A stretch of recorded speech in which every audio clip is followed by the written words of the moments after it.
សម្រាប់ការចិញ្ចឹមមាន់បាទជាពិសេសសម្រាប់ការចិញ្ចឹមមាន់ស្រែខ្ញុំបានលើកបងប្អូនយើងនិយាយជាច្រើនពាក់ព័ន្ធជាមួយនឹងបញ្ហាទៅលើការងាប់ទៅលើការមានជំងឺអីផ្សេងបាទវាមិនខុសទេកន្លែងហ្នឹងប៉ុន្តែបងប្អូនពេលខ្លះខ្ញុំគិតថាជួនកាលមកពីកត្តាចំណេះដឹងកត្តាបទពិសោធន៍របស់យើងដឹងដែលយើងមិនបានរៀនជាមួយនឹងបច្ចេកទេសថ្មីទៅលើការចិញ្ចឹមណាជួនកាលពេលខ្លះយើងបានប្រើ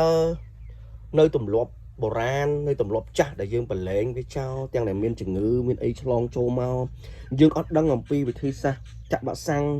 យើងអត់ដឹងអំពីវិធីសាស្ត្រថែទាំដល់ពេលអញ្ចឹងជួនកាលវាអាចធ្វើឲ្យមាន់យើងសុខភាពអត់ល្អទេអញ្ចឹងដើម្បីជៀសវាងនិងដោះស្រាយបញ្ហាកន្លែងហ្នឹងខ្ញុំលើកទឹកចិត្តបងប្អូនទាំងអស់គ្នាយើងគួរតែរៀនណាបងប្អូនយើងគួរតែរៀនអំពីការប្រើវ៉ាក់សាំងពីបច្ចេកទេសនៃការចិញ្ចឹមមាន់ឲ្យបានច្បាស់លាស់ដើម្បីវា